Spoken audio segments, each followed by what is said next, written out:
For more information on my programs, please visit masajady.com. That's MASSAJADY.com.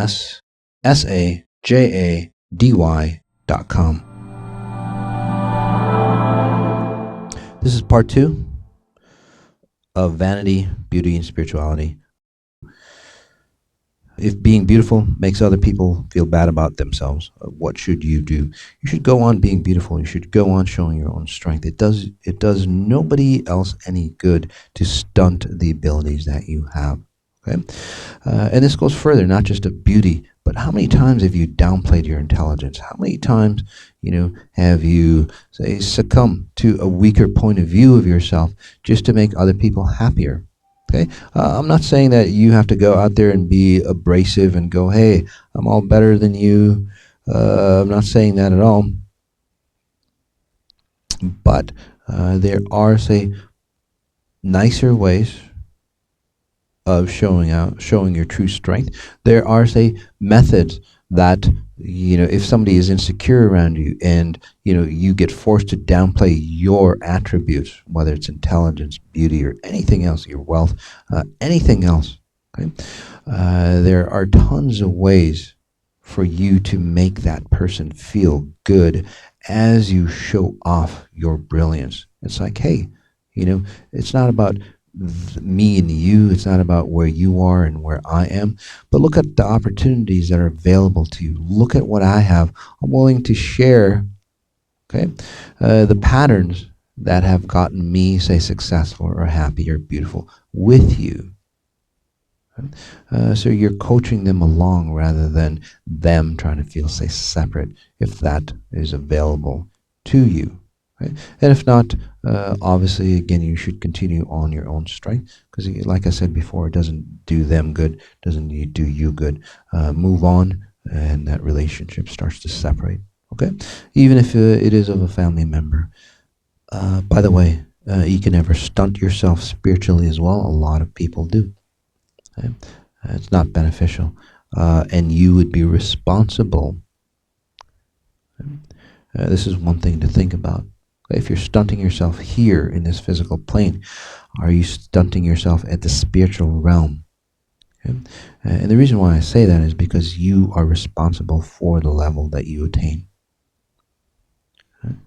And you can't use excuses. It's like, well, I was helping somebody else out. Well, none of those excuses work because your ultimate goal, okay, is about connecting to pure source even stronger. There's no excuses allowed not to.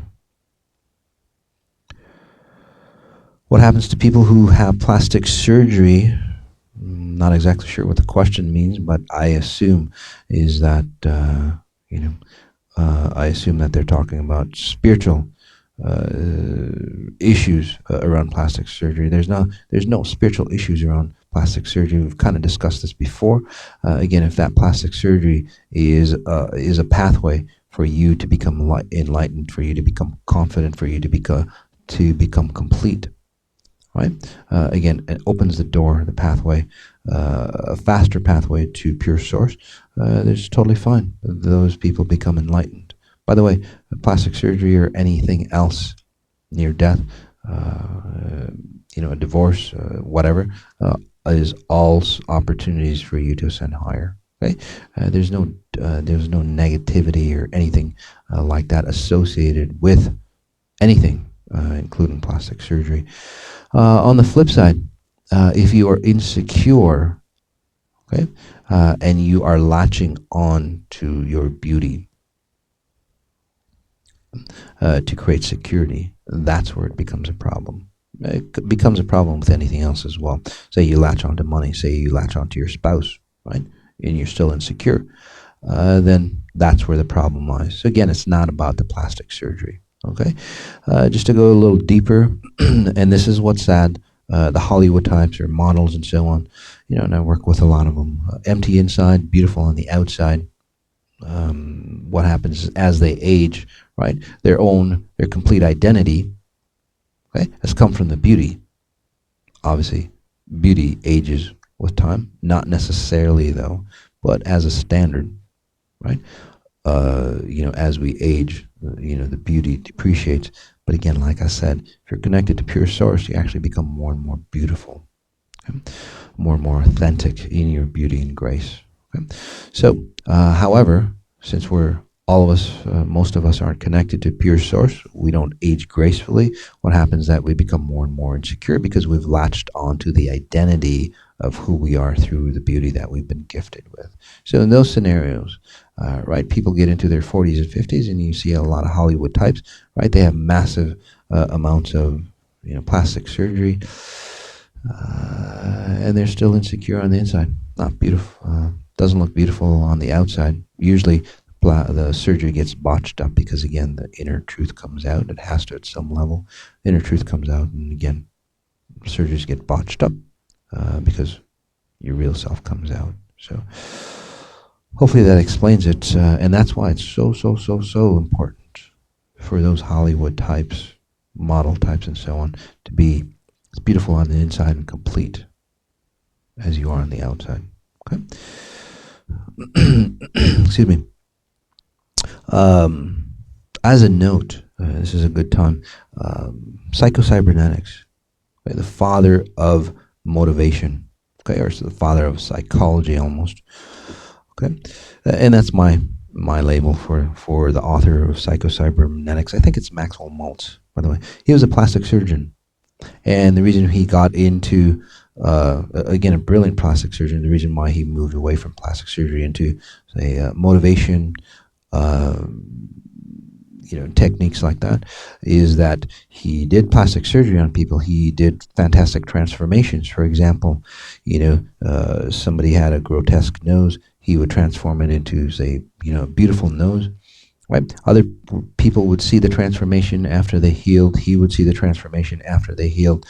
That the patient, if their identity did not change accordingly to their physical reality, okay, they would see themselves and they would come back to the doctor totally irate, in a fit of anger, going, I spent all this money, went all this through this pain, and I still look ugly. I still have the same nose.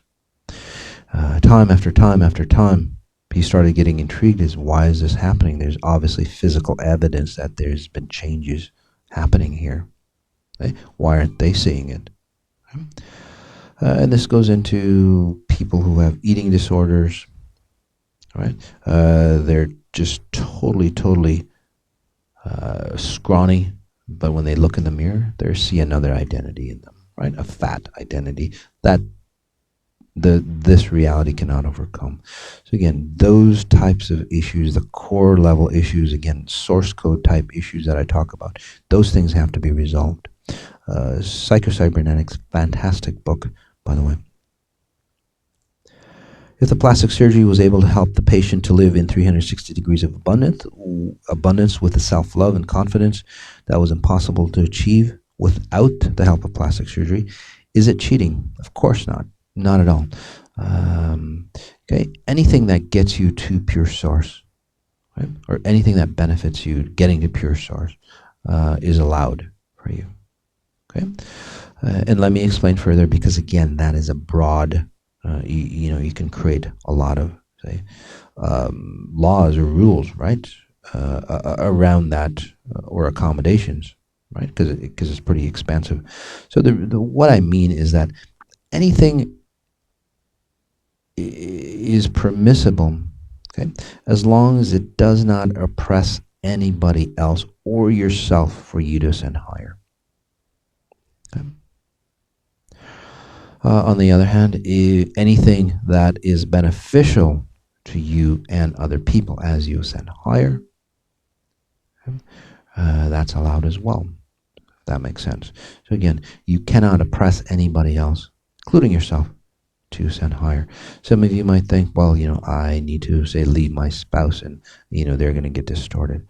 Again, you're being oppressed by that spouse, so it's not beneficial for you. Okay, I'm just giving you that example. Okay? So again, if you need a plastic surgery to help you ascend higher, to get confident, then there's nothing wrong with that. How does pure source feel about our messing up with God's design? Somewhat of a ridiculous question, pure source, or layman might call it God. I tend to move away from God because there's so many different definitions. There's so many religious points of view on God. So it's been distorted. That's why I use pure source. Messing up with God's design. That's an interesting question because your life not awakened, living the life that you are, living the life that is of lack, is messing up God's design. So putting it in that reference, okay, or putting it in a religious reference, all of us would be considered sinful and going to hell. You speak of it that way. As a note, God did not create anything here. Okay? What pure source did, pure source, or as you call it, God, they gave you all the tools, all the abundance, everything that you could ever create, good and bad. And then from that, again, according to free will, that's what true free will is, God has allowed you to create anything, okay? And not punish you in any form of creating anything. Okay? The punishment in itself, heaven or hell, that we talk about, that is punishment in itself. If you have created a distorted life, well, the punishment is that you live a distorted life and you pay for it. Okay? It's nothing to do with God or judgment. So, when we transcended our egos and desires, all our vanity disappear as well. Of course, that's because that is part of an ego. So yes, but that doesn't mean that your beauty will fade. Actually, you'll be of more beauty and grace, okay? Just like everybody else. Why vanity is usually an impediment to spiritual advancement? And that's where we've gotten distorted. Again, vanity, a distorted ego, right? Sense of self or sense of being or feeling complete, or forcing you to feel complete, although you're not, although there's that emptiness inside, right? Is equated to as any other excuse for putting on that facade. Sometimes it's wealth. People have that wealth pattern. It's like, well, look, I'm super wealthy. That means that I'm better than everybody else. But deep down inside, again, there's a big hole, gaping hole that isn't getting fulfilled. Same thing with vanity, or thinking you are beauty. It's like, look, of this beautiful individual. Look at the body, look at the face, right? And then again, there's that deep gaping hole inside you. So anything, including vanity, yes, that will distort you. So that's why it's an impediment. But just remember, it's not being beautiful that becomes an impediment, and that's where the distortion of vanity and beauty comes about. How could vanity help our spiritual development? You're faking it till you make it. Okay. Say that the only thing that you've got going for you is your beauty.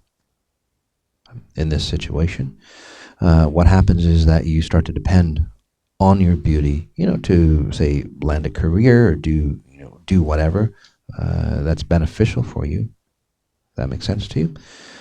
And then at the same time, though, that you understand that you are grander than just the physical, say, reference that you are. So you start building yourself up. You start connecting to pure source in any way that you can. So you get internally stronger as well, right? And then the two go hand in hand, and they actually mesh together.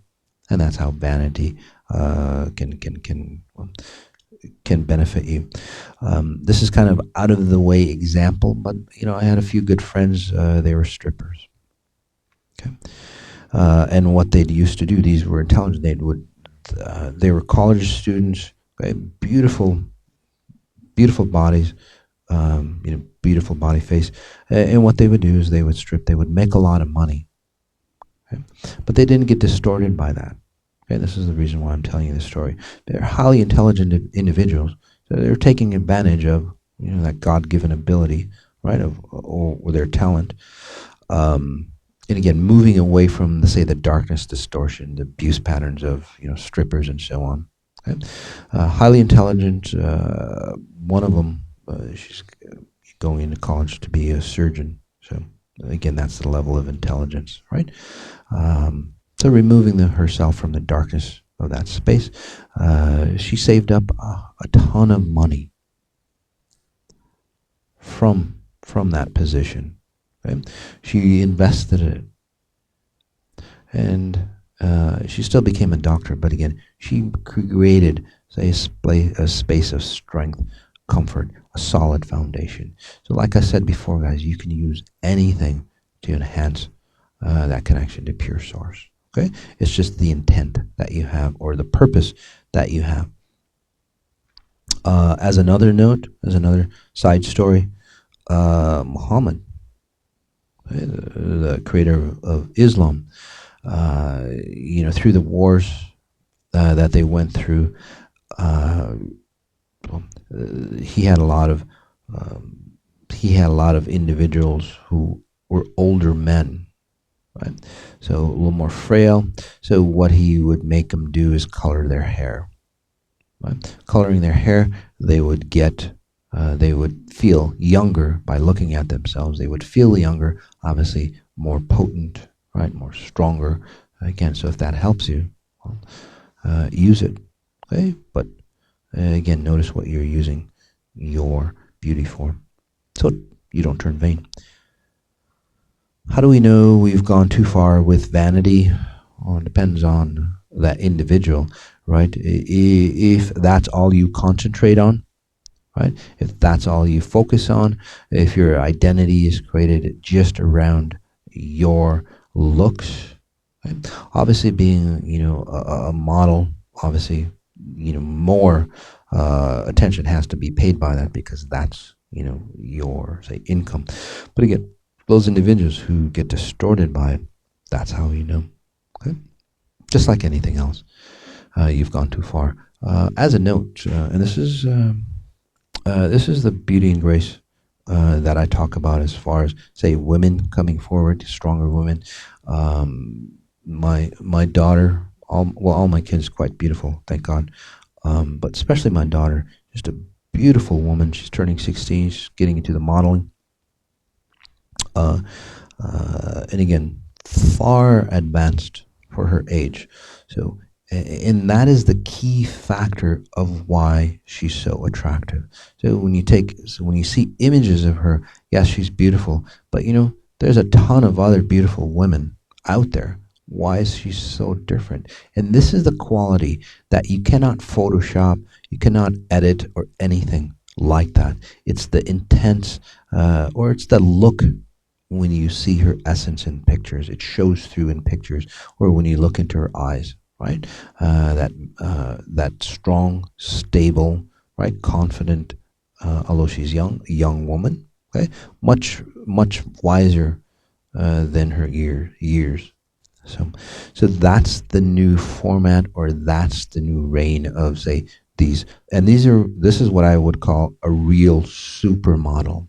Okay, because she's got it inside and out, okay? And that's the new reality, or that's hopefully she's there to help transform those women that go into modeling, or similar scenarios like that, just relying on their physical form, and then there's nothing on the inside. So creating that strength and security inside, so they don't get abused just for their looks, because in that industry, I get a lot of abuse, by scrupulous individuals. Vanity A would compromise personal happiness for social approval. Vanity B would forego social approval for their personal happiness. A and B, which one is more spiritually evolved? Vanity. Well, again, vanity in itself, there's no spiritual involvement on that. But overall, if you're compromising your personal happiness for social approval, obviously your heart's not in it, right? You get to lose yourself. This is where, in extreme cases, well, China, right? There's no identity left in anybody because it's not the social norm, right? Or Hitler or anything like that. That's where again that's that example in its extreme. A and B, which one is more spiritually evolved? Again, nothing, nobody. What would A and B look like when they're free of vanity? Well, they wouldn't, they would never fit into, say, society, right? They wouldn't be part of society. Well, they wouldn't be the norm of society. They would be leaders of society. They would be those individuals that society would look up to, would want to model. Okay.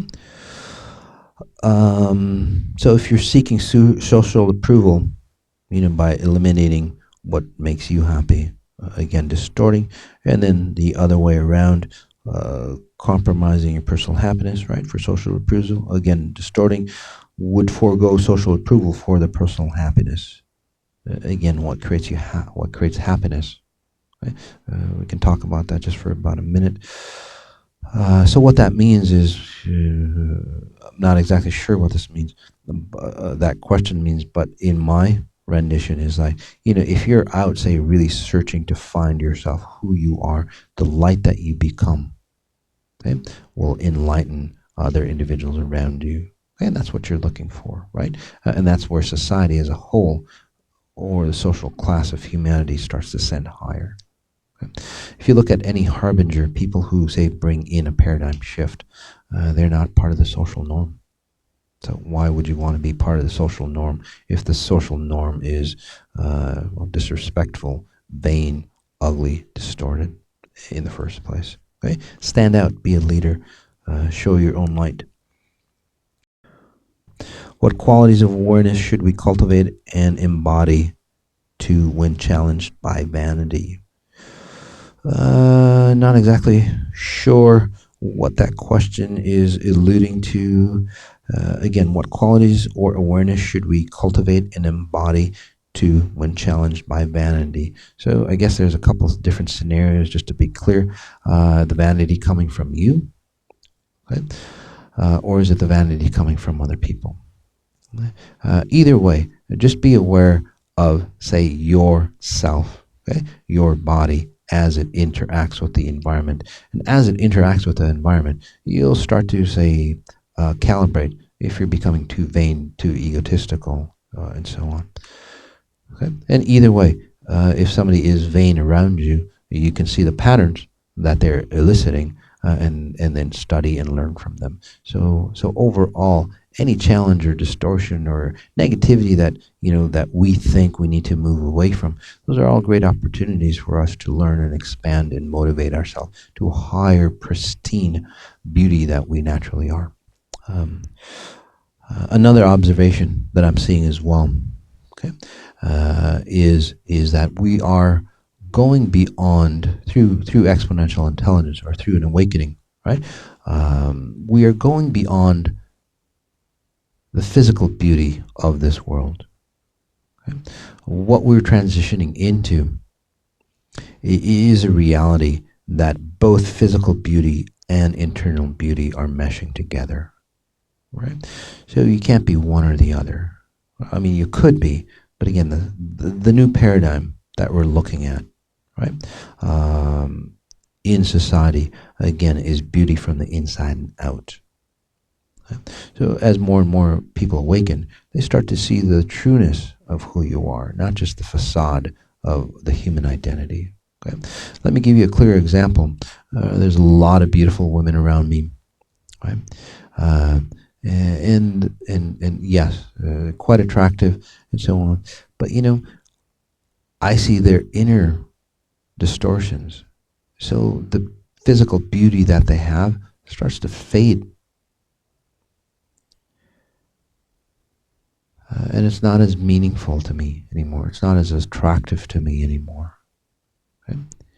And this goes as well with my sons.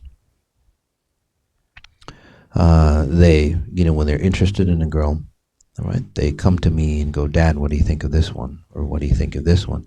And all these beautiful, all these women that they show me, quite beautiful, physical form, face and all that.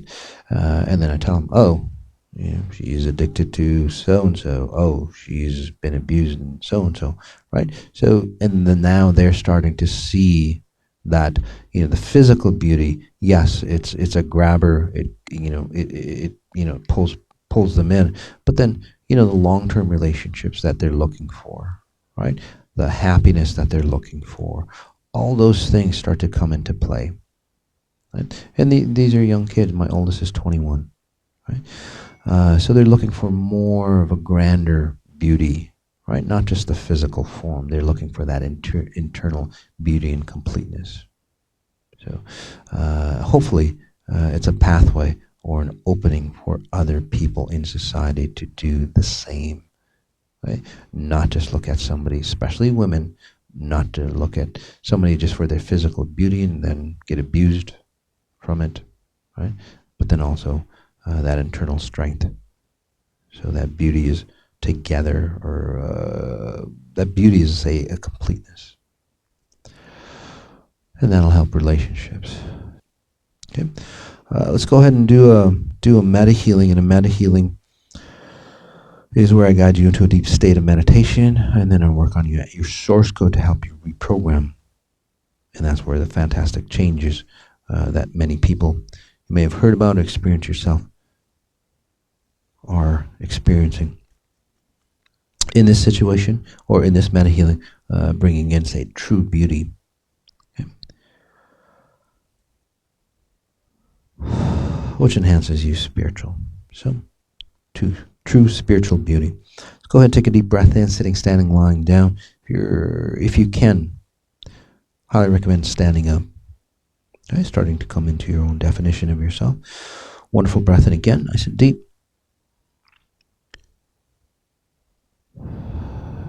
Start connecting to the group dynamics or becoming aware of all the people. Again, over 700,000 people listen to the podcast, right? That is a lot of momentum. Right? So we want to connect to that momentum because we're all going the same direction. We're all wanting a better life, right? So that creates momentum. It allows us to, say, hold on to that momentum, which pulls us out of the ruts that many of us face that we can't get out of. It breaks through those blocks, challenges that we face in our life. As I generate those frequencies that help you shift and transform, much easier, faster for you, creating this fear frequencies that I bathe you in. By the way, those frequencies are the closest thing to unadulterated nature. It's the same thing. All you have to do is notice your breath whenever you're ready, asking yourself, how do I connect to pure source even stronger? Nothing religious, nothing spiritual.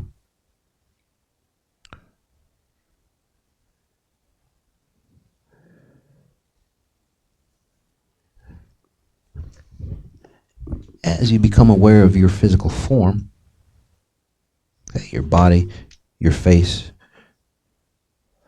okay, if there is judgment coming in through you, right, I'm not good enough, I'm too fat, I'm too thin, I'm not muscular, I'm too ugly, my nose is whatever, just kind of note it. And again, we're just kind of inspecting, just going through.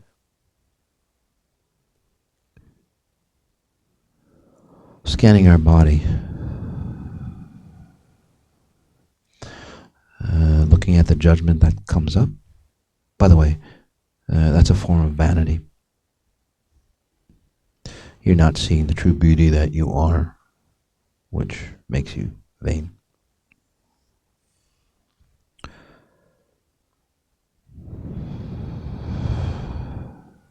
And as I work on you, let's just go deeper because I know it's opened up a lot of questions for people as I scan you.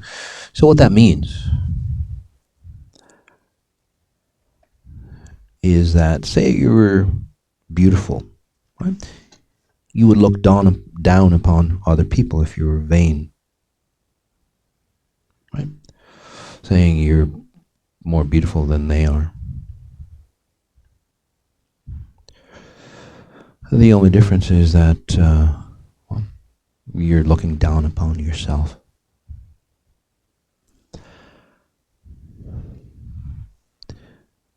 So we're eliciting the same response.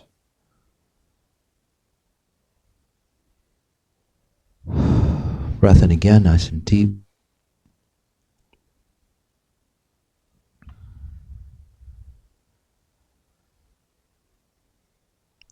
Noticing our face, noticing our eyes.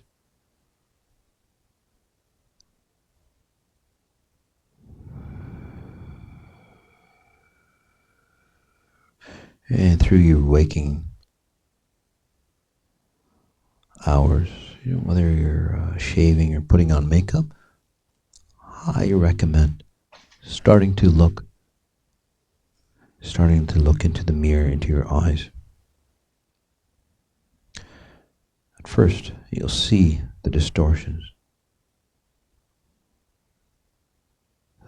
perhaps the grotesqueness of your life, and that's why most of us tend not to look into our eyes in the mirror. By the way, that's what other people see when they look into you. So might as well know what they're looking at, or might as well know what other people are seeing in you. The beauty of that is you take another deep breath in, and as I continue working on you, is that the more and more you look into your eyes,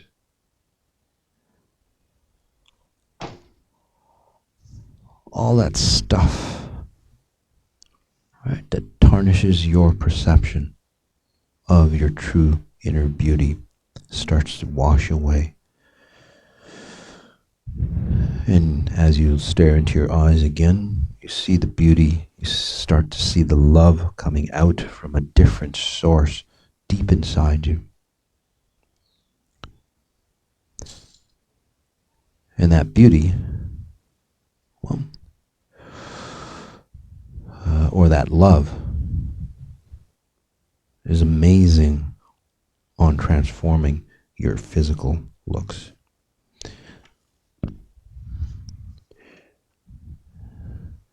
And that's what people are experiencing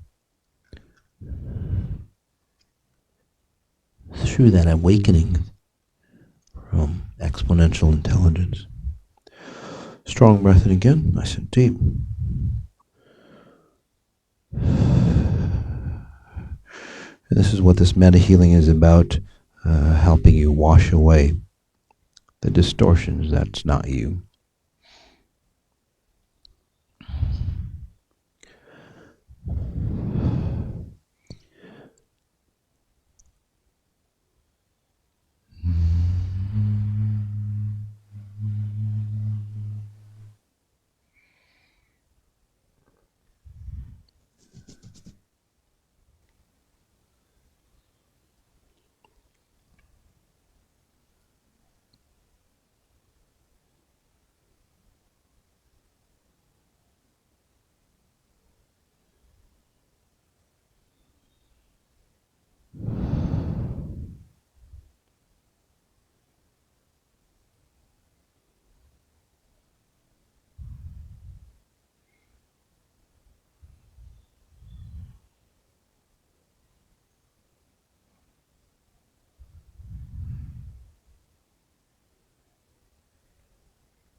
Wonderful breath in, nice and deep.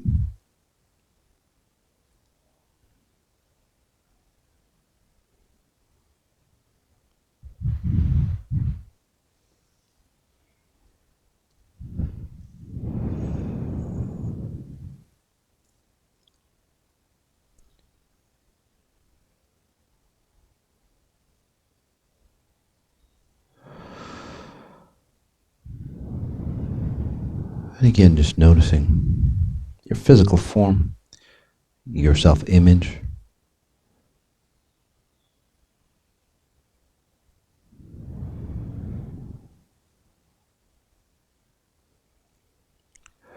And as you notice your physical form on the back end, just releasing all the trash, all the distortions, the facade, that we use.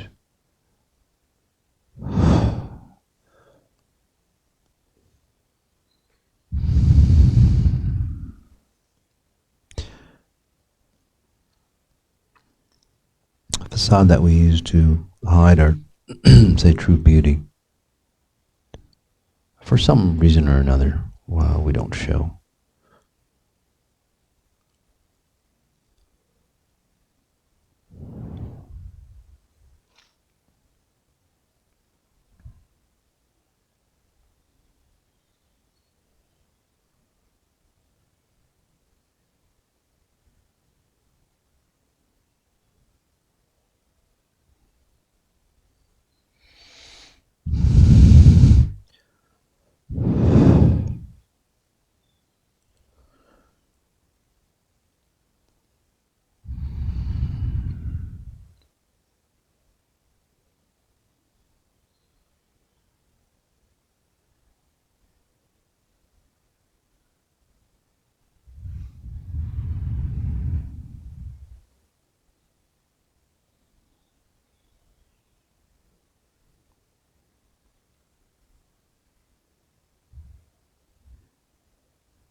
Strong breath in again, nice and deep.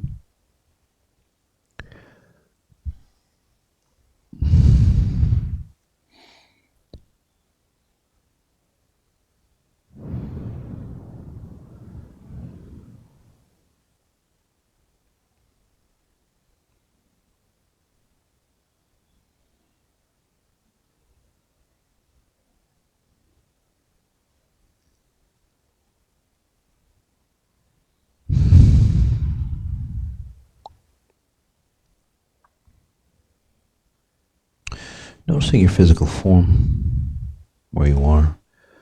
Again, head to foot. Let's go ahead and do this. We've done this before on another podcast. We'll do it again.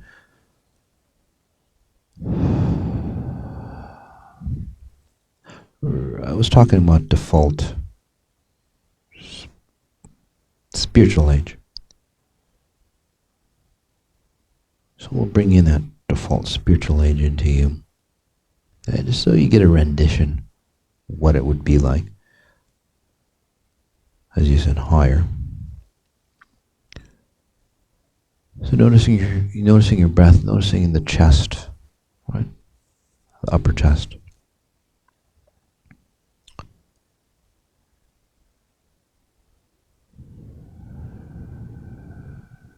Say that you died, you awakened, you crossed over. What age would be your default spiritual age?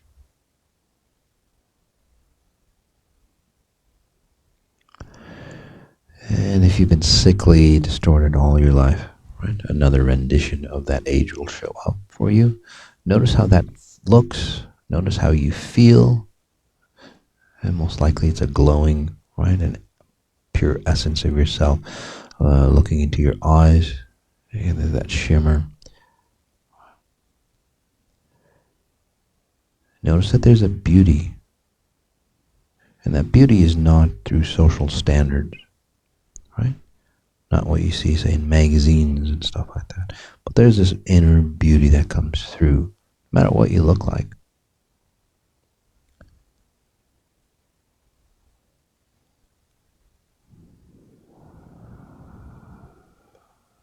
And if you've noticed, it outshines any physical form or physical beauty.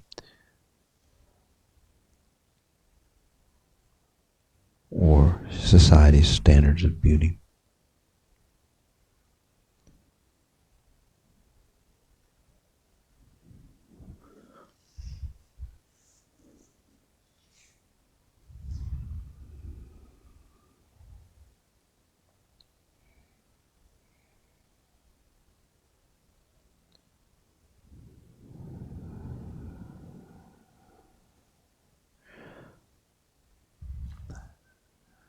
So that's your true self-image. Hopefully you're seeing it.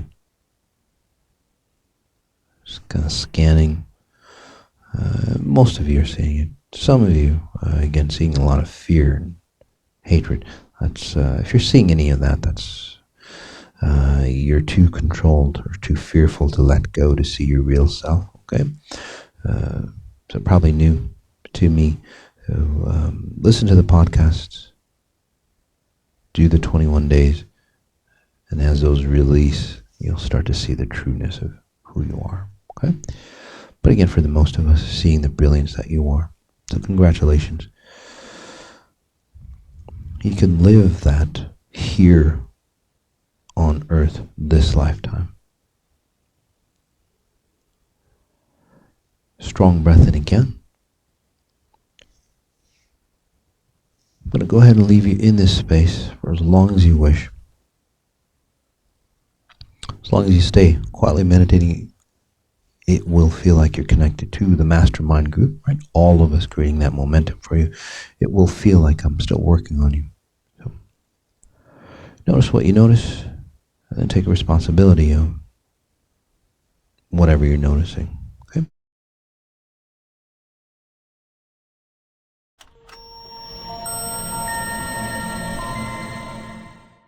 For more information on my programs, please visit masajadi.com. That's MASSAJADY.com. Or join us on Facebook for more information. We do a lot of Facebook Live